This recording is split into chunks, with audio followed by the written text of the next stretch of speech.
Greetings, Wizards of the Spiral, and welcome to the very first episode of the Commons Courier. I'll be your host, Luke Goldhorn, and it's my job to take you through the awesome and exciting world of Wizard 101 pre-recorded podcasting. Now, normally, we'd be heading into the news right about now. However, since it is our first episode, I'd like to take this opportunity to introduce myself. That way you, the listeners, will have a better understanding of me, the host of the Common Courier. My name's Luke Goldhorn, as I previously stated, and on Wizard 101 Central, I'm known as Dr. Demon 411. That's DRDEMON 411. My favorite badge is the Yojimbo badge. You can get this badge by defeating 100 samurai in Mushu. I'm a legendary pyromancer, which is fancy for a level 60 fire wizard. I run a community blog called the Pyromancer's Digest. Lastly, the attire you see me in here is pretty much the same on how I usually look, except for a few differences. 1. My normal clothing color is red and the trim is usually yellow. 2. My pet's usually a shadow phoenix. And, well, it's named Pepper. 3. I usually wear a Celestian trident, not a sword. Now on to the news.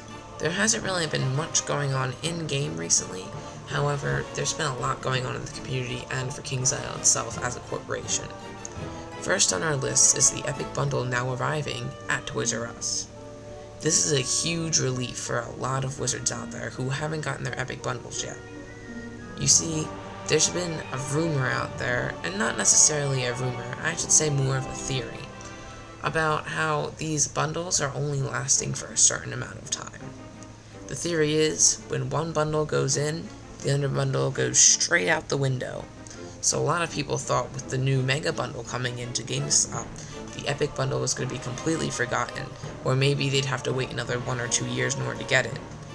However, KingsIsle has assured us that they're just moving it to another store, and it's still available for wizards who want to purchase it.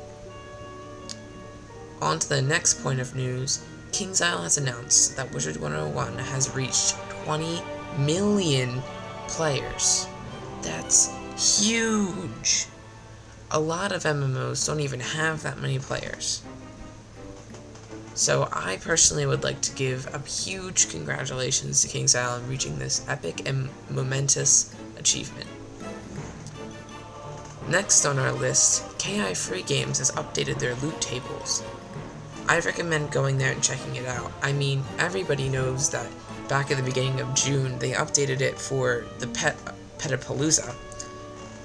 I mean, we were seeing energy elixirs, mega snack packs, mega snacks, pet snacks, all that good stuff. Now though, we're seeing pet snacks, furniture, pets, mounts, and all types of things. So I recommend you go check it out. If you have an interest in helping KI Free Games improving their site, they are asking any wizards who have Twitter accounts to tweet the following: the minigame you played, the score you had in that minigame, the prizes you won, and the hashtag KIFG. For those of you that don't know, a hashtag is a £. So be sure to go on the lookout for that. Next on our list is the Patriotic Leprechaun. Now, this came out about last Friday. However, it's only going to be here for a certain amount of time. For those of you that don't know, the Patriotic gives one Satyr card, comes with a 58 pedigree, and it'll only cost you 2,500 crowns. So for those of you that have the crowns, I suggest you buy it since, it's only going to be here for a few more days. Now, on to our last note of business. Have we seen it all for the summer? Professor Flamea, who writes the producer's letter for Wizard 101, has recently announced in June that KingsIsle has been observing a few worlds out there, far out in the spiral, seeing if they're safe enough for us to travel to. Now, personally, I think she's talking about a new world. I don't know about you. So it seems that KingsIsle has a few tricks still up their sleeve. What do I think? I personally think that we won't hear anything about this supposed new world until late July, even maybe mid-August, and we won't actually see the world until about October or November. What do you guys think? That's pretty much all for the news. Let's head into some other segments. It's that time again, Wizards. Rush Hour. During Rush Hour, I'll give tips for crafting, gardening, and housing. Basically anything that's kind of like a job in Wizard 101. Today we're going to talk about rare reagents, and I'm going to tell you basically some of my routes that I like to run, and I'll give you some tips on how to run them. Let's start out with Black Lotus. I like to run my routes for Black Lotus in the Village of Sorrow. Specifically, I go to Oyotomi, then to both portals and switch routes. I sometimes transmute Nightshade, which can be a difficult region to find, at the Bazaar, but I pick a lot of Nightshade and Deep Mushroom, which is their earlier transmute, on my Black Lotus route through the Village of Sorrow, as I just said. Lava Lilies aren't too hard to find, as not many people look for these, or did look for these, because with the addition of the Celestian Observatory, this has sort of changed. Before, they weren't really needed for anything special. You can find these at the Athenaeum and the Tower Archives route, as I'll later explain in my Ore route. Basically, you just go along the lava rivers in these areas, and you're bound to find a whole bunch of them. You can also find Stone Block and, as I said earlier, Ore on this route. For scrap iron, I usually go to Hyde Park and Marleybone. The route there isn't quite too popular, and there are many exceptions to it, which make it worth checking out. If you just switch realms between the 3 portals on the street and check behind the water towers, you should be able to find a decent amount of scrap iron. Ore tends to be rare nowadays, and you should consider yourself lucky if you can find a decent route that isn't well used. The route I use, however popular, is in the Athenaeum in Dragonspire. I got behind the actual Athenaeum building, where the stone rose is, and you can actually pick up some stone blocks doing this as well. Then I go over to the mini-games, and also in the Tower Archives, at the 2 open areas right outside of the door to the Athenaeum. This route could also be used to farm Lilies, as I said, due to the fact that you can always stop by the Lava River at the Athenaeum or the Tower Archives. For Red Mandrake, there are 2 routes I run, the latter usually being more successful. The first is in Nightside in Wizard City, but the thing about that one is, too many people know about it and use it, so you can find yourself waiting for hours with not much to show for it. However, there is also a less popular route in Cyclops Lane that is usually more prosperous. If you start out by Ice Maximus's tower, and then head over to Romulus's castle, you should be able to get a decent amount of Red Mandrake. That's it for this week's episode of Rush Hour. Be sure to stay tuned. Welcome to the Community Portal segment. During this segment of the show, I'll basically be talking about what's been going on with official fan sites and blogs. First on our list, Wizard 101 is now again accepting fanfiction submissions. While I realize that the Wizard 101 site is not really a fan site or a blog, I want to recognize the fans who write these stories. They are, after all, fanfictions, and fans are part of the community. Next on our list, Jessica Fairyheart from An Awesome Pyromancer's Diary has been taking a lead role in organizing the Guardian support team. What's the Guardian support team, you ask?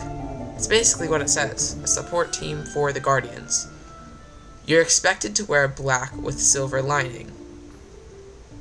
Now, what Guardians? Who are Guardians? That brings me to my next topic, Homework in a Graveyard's recent contest. Now, it's too late to enter the contest already. However, the contestants that are already submitted are called the Guardians. See, if wizards who aren't the Guardians support the Guardians by cheering them on, then supposedly we'll all win a prize. There are several ways you can support the Guardians. 1, you can go to Jessica Fairyheart's blog, An Awesome Pyromancer's Diary, and comment on her post, Guardian Support Team, to join the Guardian Support Team. You can tweet about it. Simply tweet anything as long as it has the hashtag Wizards for Guardians in it. And lastly, blog about it if you have a blog. Just make sure the blog post has something in the title along the lines of Wizards for Guardians. Lastly, for our community news, Wizard 101 Central is coming up to their 3rd anniversary in August. They said that they're going to have a lot of awesome contests coming up, so be sure to check that out soon. Okay, let's roll on to some of our other segments. It's question time. Unfortunately, since it's our first episode, we obviously don't have any questions. But we can change that. For the next episode, make sure you ask questions. It could be asking me an opinion about something, or asking me for tips and advice, anything, as long as it's Wizard 101 related. You can ask a question by commenting on my blog, or commenting on this very YouTube video. Let's roll on with the segments. It's time for our final segment, the Jackpot segment. Now, unfortunately, like the question segment, since it's our first actual episode, we don't have any entries. But basically, how this segment would normally work is, I would announce 5 or 7, or somewhere between that, winners of King's Isle free games codes. In order to enter, simply comment on this YouTube video with your wizard name and a way I could contact you. This could be a Wizard 101 Central name, it could be a YouTube account, or it could even be a Twitter account. Just make sure I have a way to contact you with the code. Okay, that pretty much wraps this up. Okay, Wizards, that pretty much wraps up our show. I really hope you enjoyed it. If you did, subscribe, comment, spread the word, please make this really cool. And I really thank you so much for tuning in to this first episode of The Commons Courier. See you in the spiral.